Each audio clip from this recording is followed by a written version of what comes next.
Buenas noches, queridos hermanos. Una vez más estamos aquí y damos gracias a Dios porque todavía nos permite seguir transmitiendo todo esto hasta sus hogares y esperamos que así suceda y podamos pasar este tiempo con el cuidado y la ayuda de nuestro Dios. Desde acá les decimos con mi esposa, eh, que sean ustedes favorecidos con la gracia de Dios, con la paz de Dios en sus corazones y en sus vidas. Un saludo cariñoso para ustedes. Bendecimos a Dios porque podemos así también comunicarnos. Voy a invitarles, queridos hermanos, a inclinar sus rostros. Vamos a orar, vamos a orar. Padre Celestial, queremos exponernos a tu santa palabra y a reconocer y fundamentar en ella lo que tú esperas de nosotros como congregación, como iglesia, como pueblo tuyo y que podamos comprenderlo muy bien en estas circunstancias donde hemos estado confinados a nuestros hogares. Permite, Padre Eterno, que esto nos sirva de reflexión y podamos deseosos esperar en el momento en el que tú nos abras la posibilidad para ya estar en tu casa y convivir juntos. Bendito seas por tu palabra, que tu Santo Espíritu nos dirija a esta hora. Te lo rogamos en el nombre de Cristo Jesús. Amén. Amén. Amén. Para aprovechar el tiempo, hermanos, voy a invitarles a que tomen sus Biblias y busquen el Salmo 42, el Salmo 42, 43. Acuérdense que el miércoles pasado hablamos de estos dos salmos o de lo que tiene que ver con el Salmo 42 más específicamente, pero saben ustedes que hay que extenderse hasta el 43. Ya esa aclaración ya lo hicimos y no vamos a usar tiempo ahora. Lo que sí tendríamos que hacer alguna aclaración en cuanto a las características de estos salmos o de lo que vamos a exponer también. Mientras ustedes lo buscan, Salmo 42, 43, en el 42 se inicia el segundo libro de los Salmos. Ya saben ustedes que son 5 libros y el segundo libro de los Salmos se inicia en el capítulo 42. Y una cosa que nos debe llamar la atención, a partir de este segundo libro, ya no puede decirse que sean salmos de David. Claro, van a haber otros mucho más después, pero por aquí van a haber más o menos unos 7 salmos que no son de David, sino que son de los hijos de Coré, así. Y después se van a encontrar otros salmos de ellos, pero aquí nos encontramos con dos salmos que se indican como salmos de los hijos de Coré. Otra característica de este salmo que es un masquil, así lo dice en el título. Si ustedes tienen ahí a la mano sus Biblias, dice al músico principal, masquil de los hijos de Coré. Este sí es un título de el salmo o de estos dos salmos. No, lo que viene en letras negras a veces en nuestras Biblias, Reina Valera, mi alma tiene sed de Dios. Bueno, es un bonito título, pero no es que esté en la Biblia hebrea así. Ya son títulos que se le han puesto después. Pero lo que sí está ahí es al músico principal masquil de los hijos de Coré. Y es un masquil, es decir, un cántico de oración de gran calidad literaria y musical. Así algunos autores definen lo que es un masquil. Está dirigido por el músico principal o el director principal o el director del coro, vamos a decir. Él es el que dirige este cántico, cántico de oración, este canto compuesto por los hijos de Coré. Ya se podría decir que es muy probable que el que habla aquí o los que hablan aquí, principalmente el que habla en el Salmo, sea un miembro jefe de los coreitas, cuyas funciones normales lo involucraban a él, al salmista, en las actividades litúrgicas del templo que correspondía a los coreitas, a los hijos de Coré, desde tiempo atrás. Bueno, para no usar mucho tiempo en estas explicaciones, ustedes ya tienen conocimiento de algunas cosas. Este es un salmo entonces que debemos entenderlo en este trasfondo, con estas explicaciones breves que estoy haciendo. Ahora voy a invitarles que vayamos al versículo 4, por favor, al versículo 4, 42:4. Dice así: me acuerdo de estas cosas, sí, ya lo tienen, ¿verdad? Leemos, ya aquí leo en la casa y ustedes en sus casas. Me acuerdo de estas cosas y derramo mi alma dentro de mí, de cómo yo fui con la multitud y la conduje hasta la casa de Dios entre voces de alegría y de alabanza del pueblo en fiesta. Este versículo ya es conocido por ustedes. Acuérdense que se repite también en el versículo 11, pero también en el 43, versículo 5, con el agregado que ayer indicamos el miércoles pasado. Es un versículo que se va repitiendo, me acuerdo de estas cosas. Sí, y derramo mi alma dentro de mí, de cómo yo fui con la multitud y la conduje hasta la casa de Dios entre voces de alegría y alabanza del pueblo en fiesta. Y el versículo que sigue es el versículo que ya referimos el miércoles pasado. ¿Por qué te abates, oh alma mía, y te turbas dentro de mí? Espera en Dios, porque aún he de alabarle, salvación mía y Dios. Ahora, estos versículos que ya les había dicho que están en el versículo 11 y el 3:5, va a servir también como conclusión. Bueno, son dos versículos que vamos a atender en esta noche, en este estudio. Pero hay una pregunta, hermanos. Yo no sé si ustedes se la hayan hecho, pero yo sí he estado haciéndomela. Y esta es, ¿de qué se acuerda el salmista? Porque él nos dice en el versículo 4, me acuerdo de estas cosas. ¿De qué se acuerda el salmista cuando está lejos del templo? Ya el versículo 4 nos va indicando, pero necesitamos aclarar un poquito más. Y aquí voy a tener que citar a algunos especialistas, hermanos, porque es necesario en esta ocasión. Y tenga yo un fundamento muy especial en lo que voy a estar diciendo, pues hemos de tocar un concepto de comunión que a veces no lo logramos apreciar en las lecturas y en los salmos, pero que en esta ocasión va a ser necesario apreciarlo. Gunkel afirma que vemos por las notas de este salmo, nacidas del corazón, que aquello que el salmista ansía en lo profundo de su alma es lo mismo de lo que tiene sed la verdadera religión de todos los tiempos. ¿De qué tiene sed la verdadera religión de todos los tiempos? De la experiencia segura del Dios vivo. Eso. Ahora, cuando decimos, ¿de qué se acuerda el salmista? ¿De qué se acuerda? Tengan ustedes en mente esa pregunta. Además de ansiar esta experiencia, ¿cuál? La que hemos dicho, la experiencia segura del Dios vivo para nosotros o para el salmista.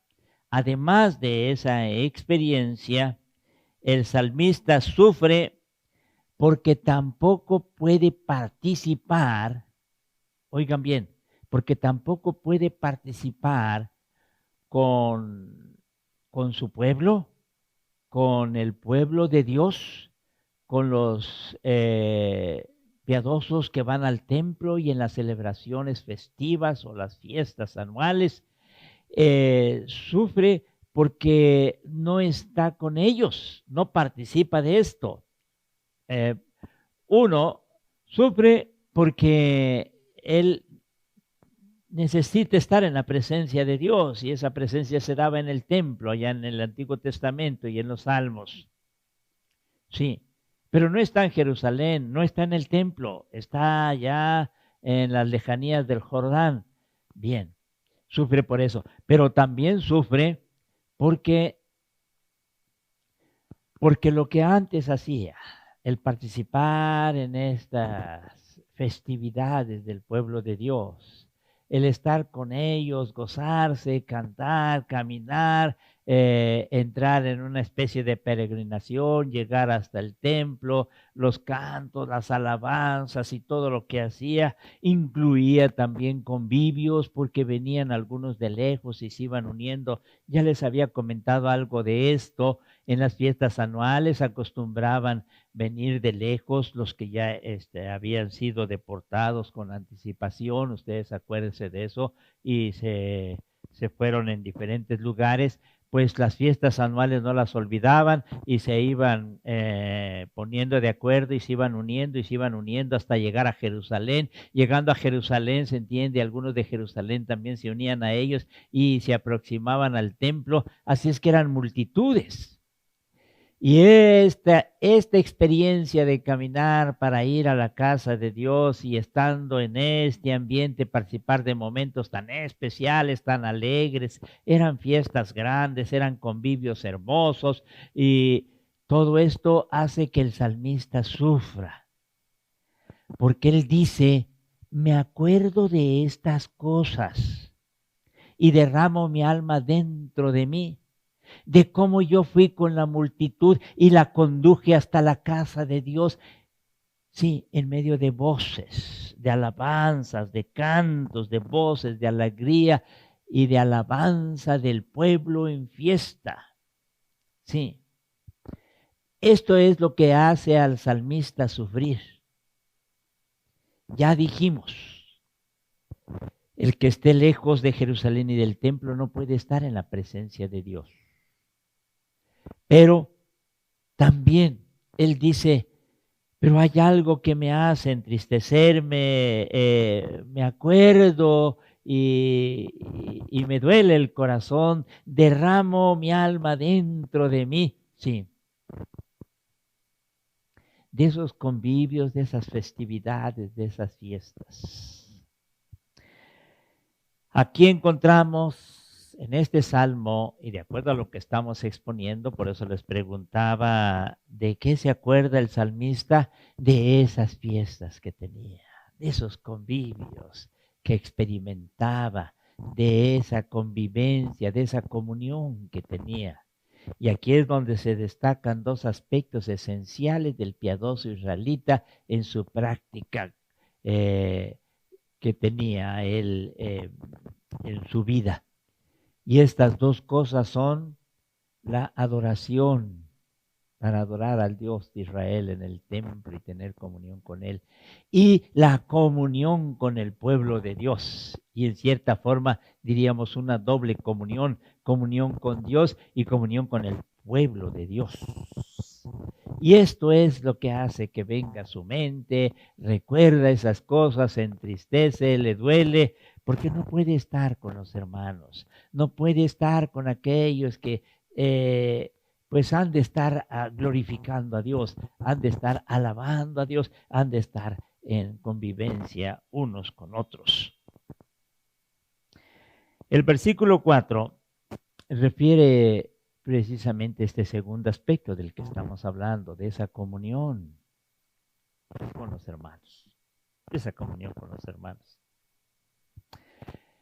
Yo creo que después de esta experiencia, queridos hermanos, vamos a apreciar más ese encuentro con los hermanos, esa alegría, ese estar juntos, celebrando fiestas, acontecimientos, como decía el miércoles pasado. Y yo creo que sí. Y aquí voy a citar a otro estudioso más, al especialista más reconocido hoy por hoy, cuanto al libro de los Salmos, y es Hans Joachim Kraus. Y él dice lo siguiente: la elección del templo como lugar de la presencia de Jehová fue transferida en el Nuevo Testamento a Jesucristo y a su comunidad. Y ya nos llega a nosotros eso, para que vayamos aplicándolo. Vuelvo a leer.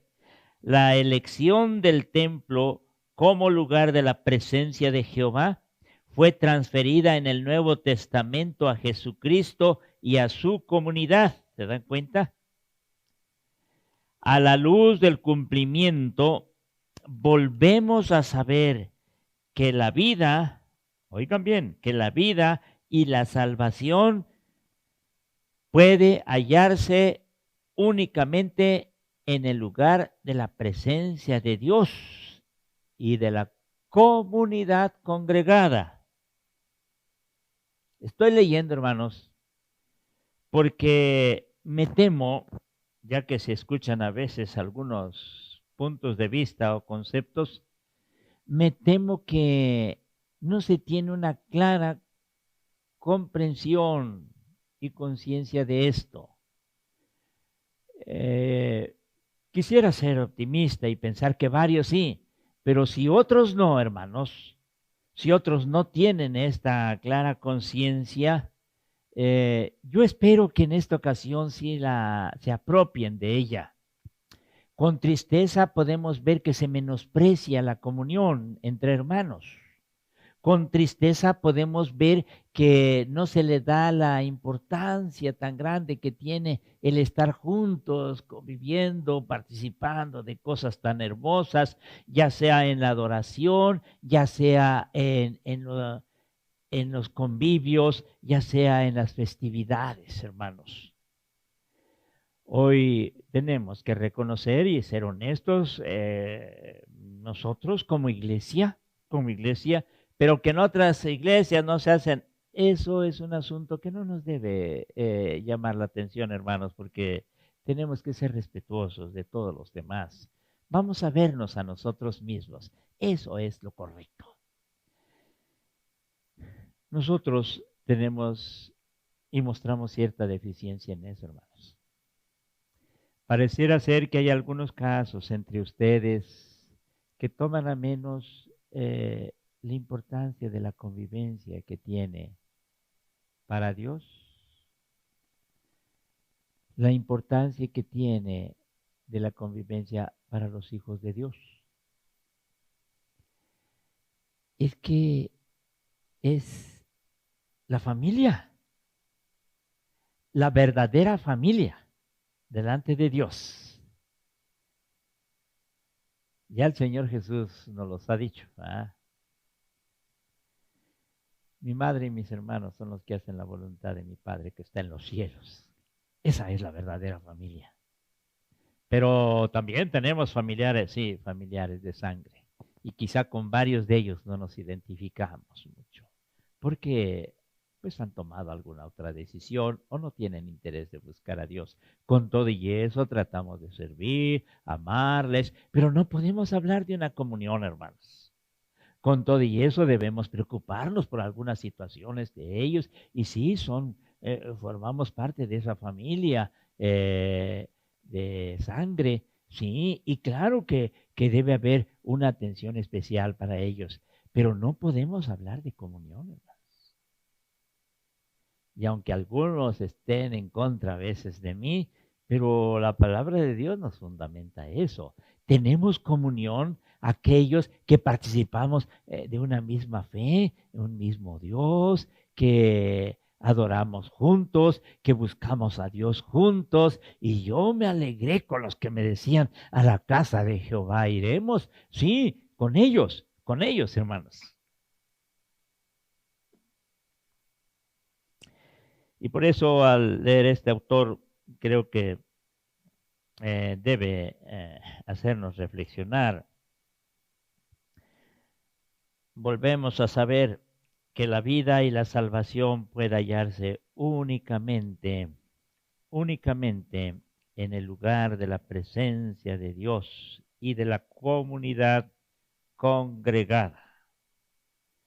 Lejos de esta realidad, dice este autor, existe una tristeza consumidora.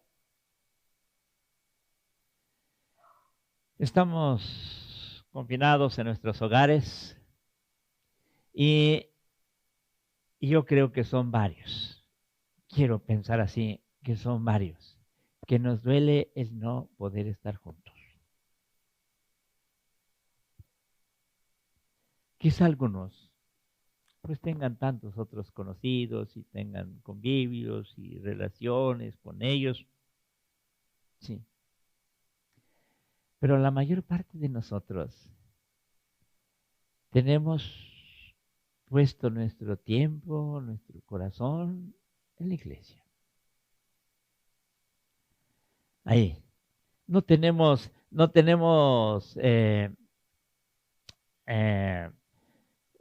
pues esas reuniones que comúnmente tienen muchos, algunos de ustedes tal vez, pero la mayor parte no.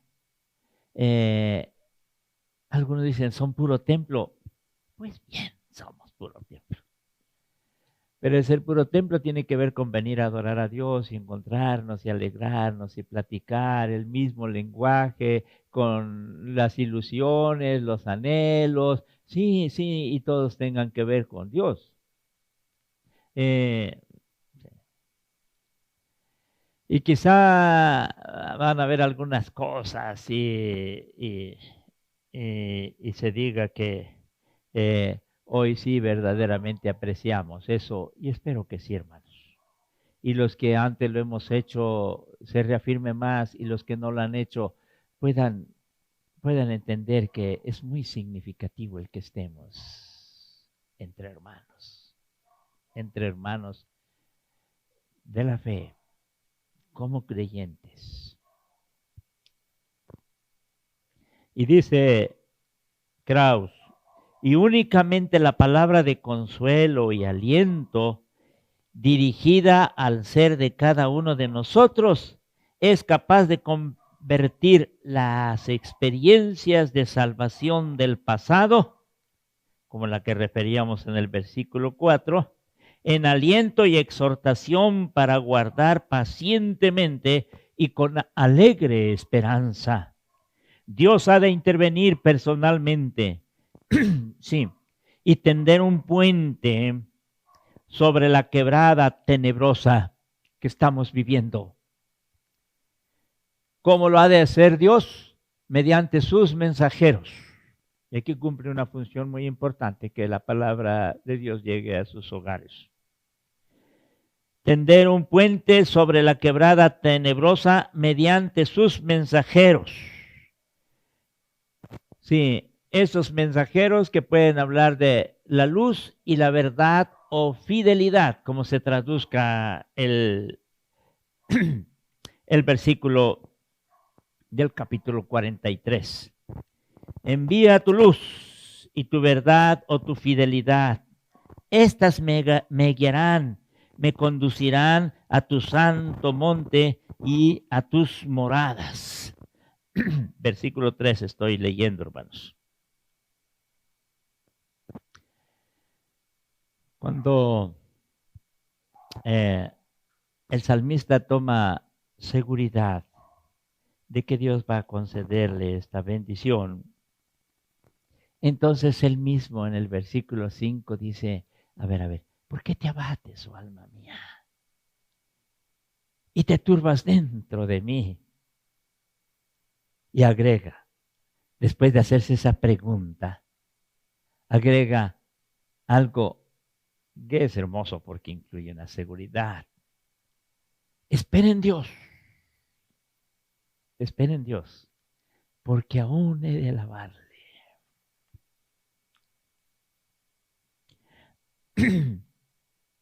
Salvación mía y Dios mío. Porque aún he de hacerlo. Porque Dios me concederá esa dicha. Quiero decirles, hermanos, que el versículo 5 es una expresión estereotipada que aparece en, ya les decía, 5, 11 y 3:5 y 43:5, sí. Pero es la expresión de alguien que se convulsiona una y otra vez, pero al mismo tiempo expresa toda una seguridad y se dice a sí mismo, espera en Dios, sí, porque aún he de alabarle, salvación mía y Dios mío. Quizá nos quede una inquietud, hermanos. Quizá nos quede algo que todavía necesitaríamos reafirmarlo. Y aquí es donde acudimos, como ya les dije, a los que han escrito, a especialistas que se han caracterizado por hacer excelentes trabajos. ¿Qué tan importante es la comunión? ¿Por qué sufre tanto el salmista al estar lejos de esa comunión? ¿Por qué se derrama su alma? No es que esté exagerando, no, es que él ha logrado una experiencia que quizá nosotros o algunos no lo han logrado, apreciar lo que significa esta comunión. ¿Por qué es tan importante la comunión? ¿Por qué es tan importante estar con hermanos y no solos? Bueno, ya en el Génesis capítulo 2, versículo 18, acuérdense ustedes el siguiente versículo, y dijo Jehová, no es bueno que el hombre esté solo. No es bueno que el hombre esté solo. Le haré ayuda idónea para él. Sí, es que no es bueno. Dios sabe que no es bueno que se esté solo. Si alguien quiere que estemos conviviendo, es Dios. Alguien va a decir, pero pues ese versículo de Génesis tiene... No, hermanos, porque después va a continuar. Una de las cosas que ya hemos referido es el caso del Salmo 133. El Salmo 133, en un principio, de acuerdo a los estudiosos, se llevó a cabo en un contexto familiar, pero después se pasó a la comunidad cristiana, al pueblo de Dios, y cobró una intensidad mayor.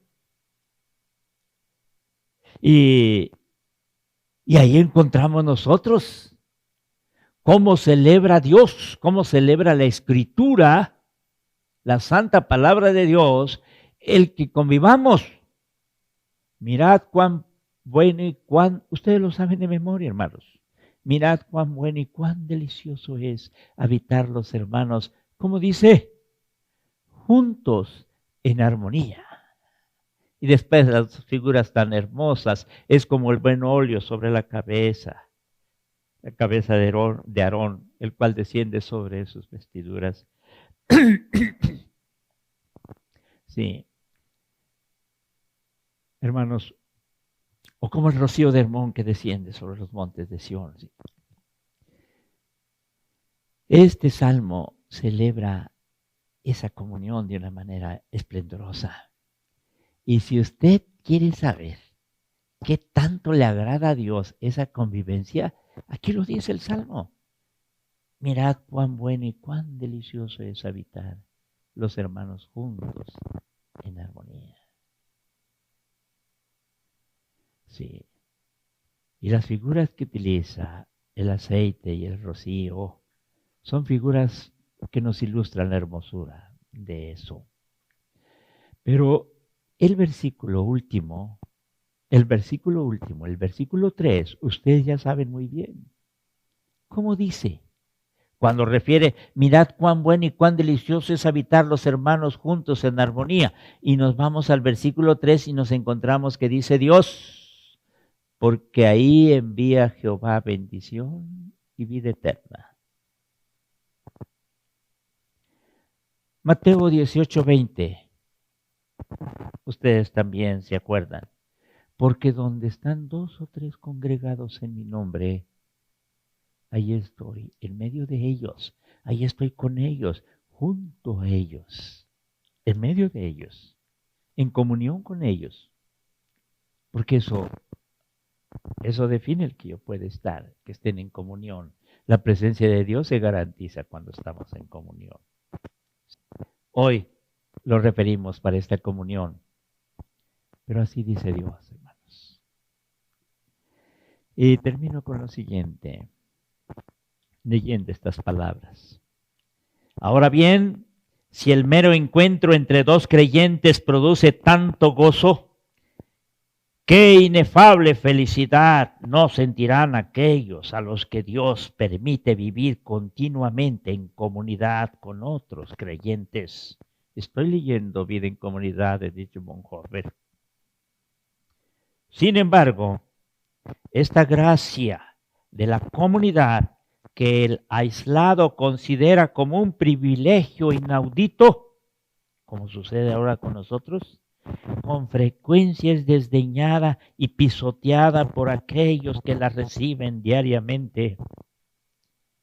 Olvidamos fácilmente que la vida entre cristianos es un don del reino de Dios que nos puede ser arrebatado en cualquier momento y que en un instante también podemos ser abandonados a la más completa soledad. Por eso, a quien le haya sido concedido experimentar esta gracia extraordinaria de la vida comunitaria, que alabe a Dios con todo su corazón y que arrodillado le dé gracias y confiese que es una gracia, sola gracia. Padre Celestial, te bendecimos, porque cuánto tiempo nos has permitido estar juntos, adorándote, conviviendo, participando de experiencias tan hermosas. Hoy que estamos alejados de esa realidad, te pedimos perdón, oh Dios, si no hemos sabido apreciar la bendición que nos concedes como un don, convivir entre nosotros. Pero concédenos también, a más de tu bendito perdón, la dicha de que pronto podamos vernos, podamos reunirnos, podamos glorificar tu nombre, podamos estar juntos y tú en medio de nosotros, Señor. Gracias, Padre. Gracias por tu santa palabra. Concédenos esa dicha en el nombre de Cristo Jesús. Amén.